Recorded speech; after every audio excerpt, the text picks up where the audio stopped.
Guys,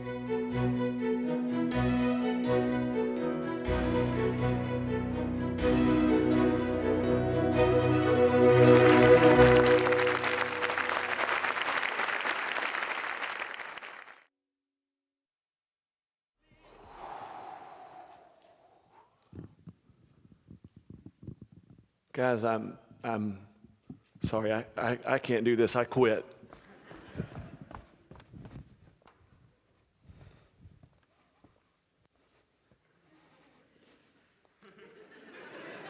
Got him. See, for this to work, you absolutely have to believe that I'm an expert in quitting. I didn't get a degree in quitting, so you have to understand that I'm absolutely a quitter. My name's Josh Mabus. I own a marketing and creative firm in Tupelo, Mississippi called the Mabus Agency, but I'm not going to talk to you about marketing and advertising. It will absolutely be about quitting and my experience in quitting. Some good, some bad. Some of the worst happened right here at the University of Mississippi. I quit school here, and it was absolutely horrible. For a long time, when I would come back to Oxford, Mississippi, I would have these deep pangs of regret at what I'd squandered, this opportunity that I'd given up, and trying to recapture through experience what I would have gotten here in only 4, maybe 5 years. Some quitting, though, has been great. I quit drinking 11 years ago, almost to the date. Last week, I celebrated a sobriety anniversary, and escaping from alcoholism, I got my life back.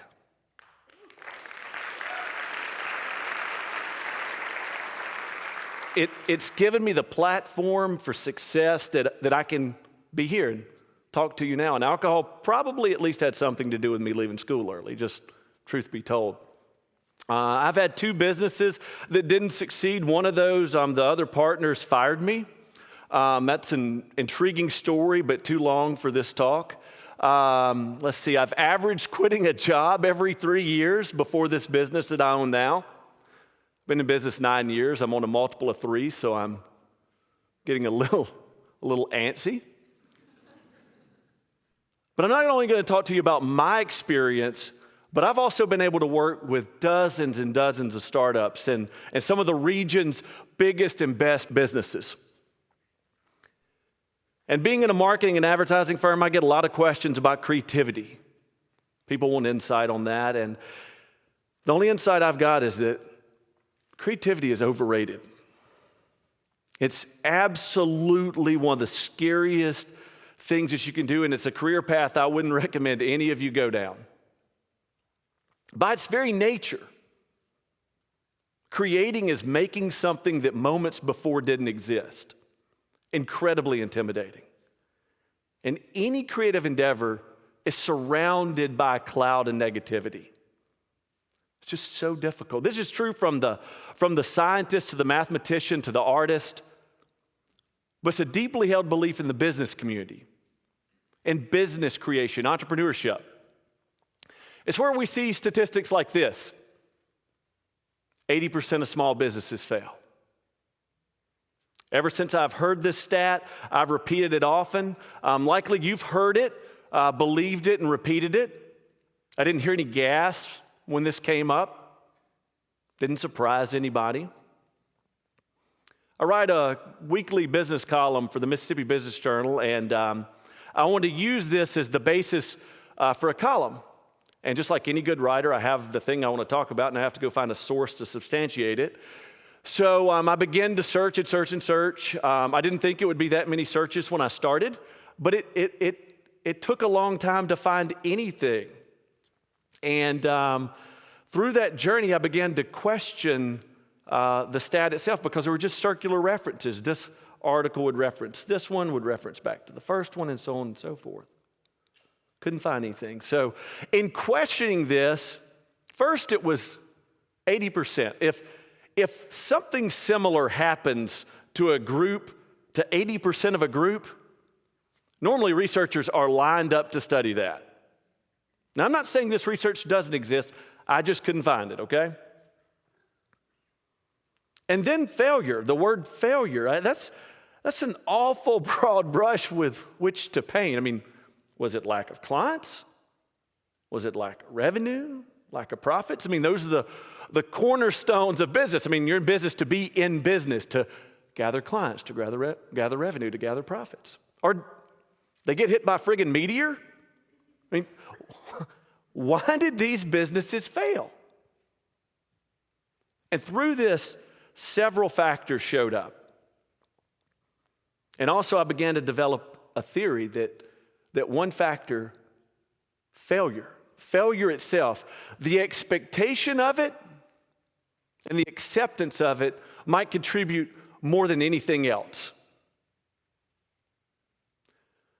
I'm not here to disprove that most small businesses fail. I don't have to, actually.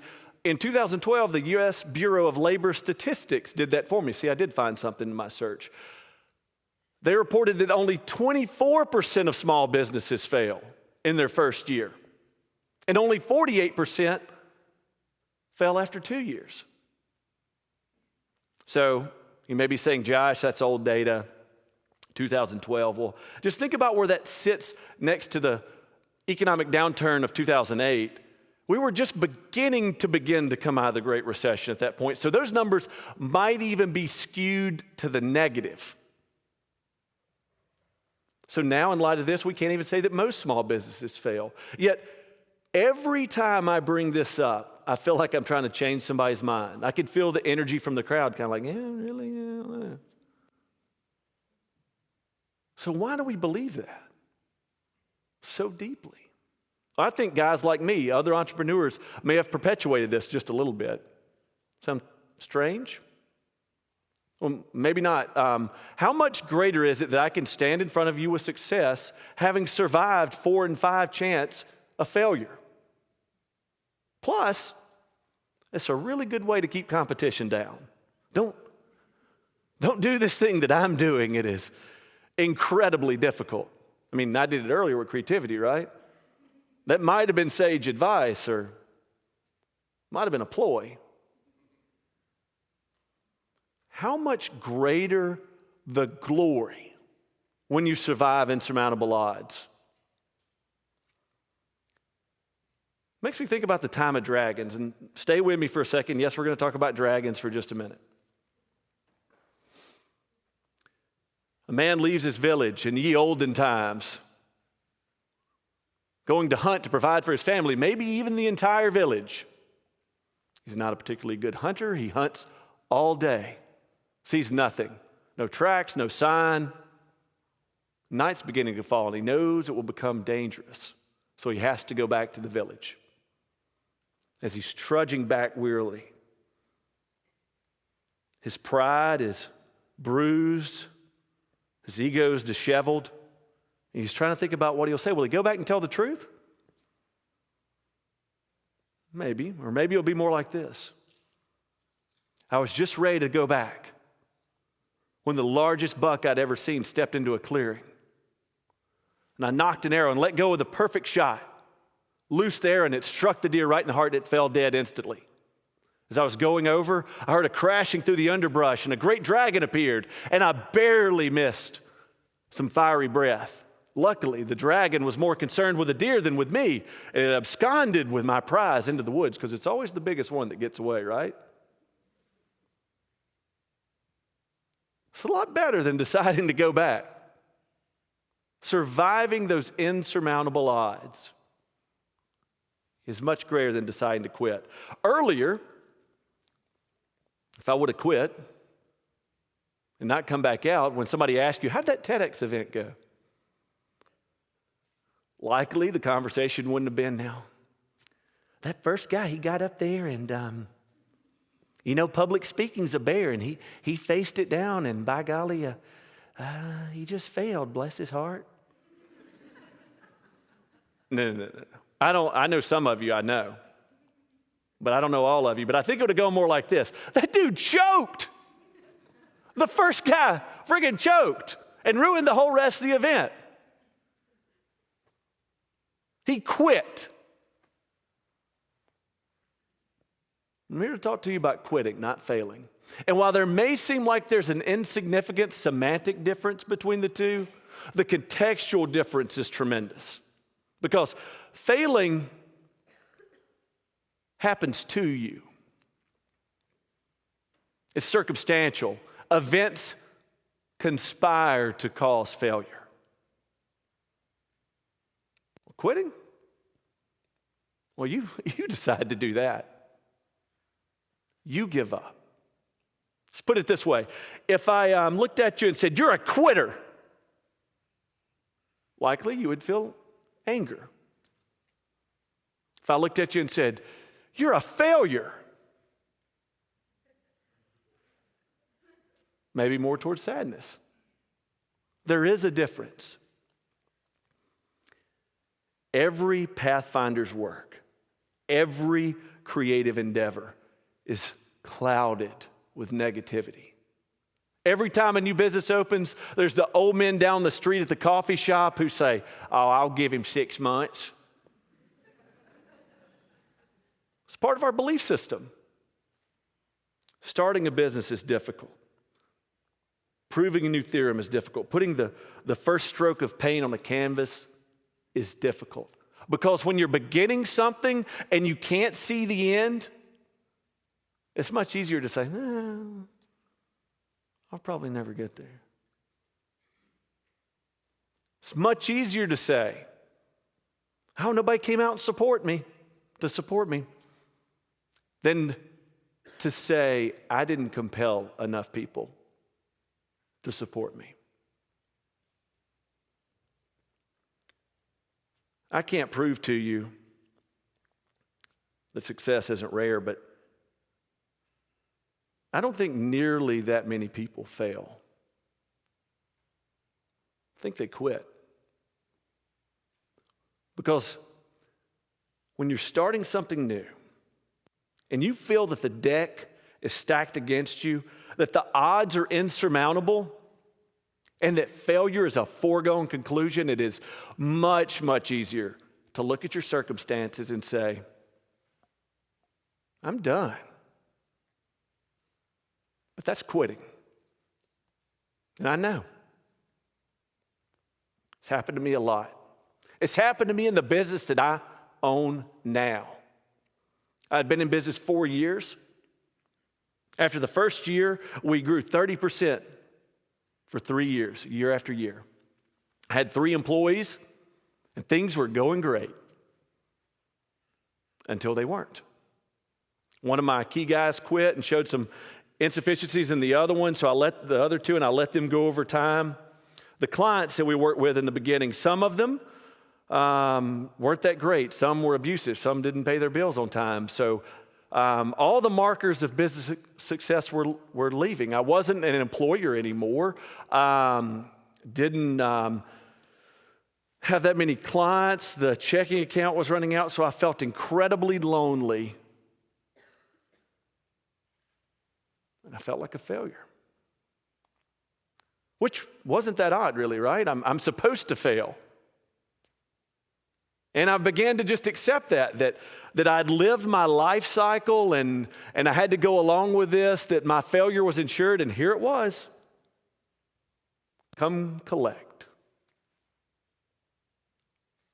And all of this obscured a very real fact. You've heard of the proverbial check that's in the mail? Well, I had a literal check in the mail. Contract had automatically renewed, and $60,000 was on its way. And I don't know if $60,000 is a lot of money to you, but it's a lot of money to me, now, then, whenever. It was sustaining, life-giving money. And while we're talking about money, let's hold up for a second, okay? Let me tell you something. Failure is real. I am not telling you that failure is false. And in business, without money, you will fail. This is not that Pollyanna of a presentation where you just keep your nose to the grindstone and try real hard, it'll all work out. It's not that. But even with that money coming in, I was still going through the motions to quit because I thought I was failing. And if it weren't for a brief moment of clarity where I saw the circumstances for what they were and I began to put the puzzle together, I would have quit. And I wonder how many times that happens when somebody's on the precipice and they're not really that close to failure and they quit anyway. How many times does that happen? I believe it's probably enough that 80% didn't seem that odd. So this event shined light on some changes I should make. I decided to vet my clients better, to create a cash flow plan. And around this time, I decided to only hire perfect people. Now, this drove the people around me insane. It didn't just look like I was failing to me, okay? The signs were there for everybody else too. And they said, hey, Josh, things are not looking great, and you seem to have this belief you're going to rally, okay? But now you're talking about only hiring perfect people. There's no such thing as perfect people. Well, I really believed in my business case for putting a creative firm where I did when I did, and I knew I would need help. And I looked at those people and I said, if I aim for perfect people and I come up just a little short,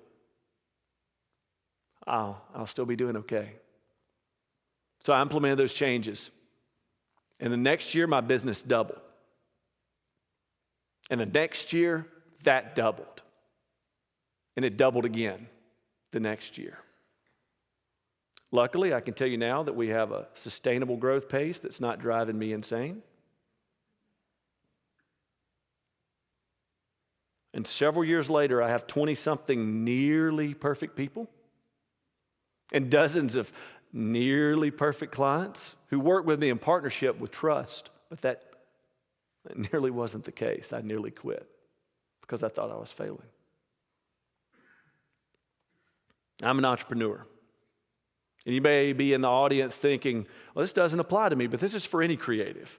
And if you don't identify as a creative, this is really for anybody. It's for the mathematician, the scientist, the artist, the chef, the expecting parent, the teacher who just graduated, who's going back to the small town to give back, or somebody just trying to find meaning and purpose in their daily grind. It's incredibly easy to believe the foregone conclusion that the naysayers will put on you, that you will fail. But I encourage you to create your own metrics, to desperately look at your own measures of success and follow those. Otherwise, you may quit when you're not even failing, because when it feels like things are falling apart, sometimes they're falling into place. Thank you.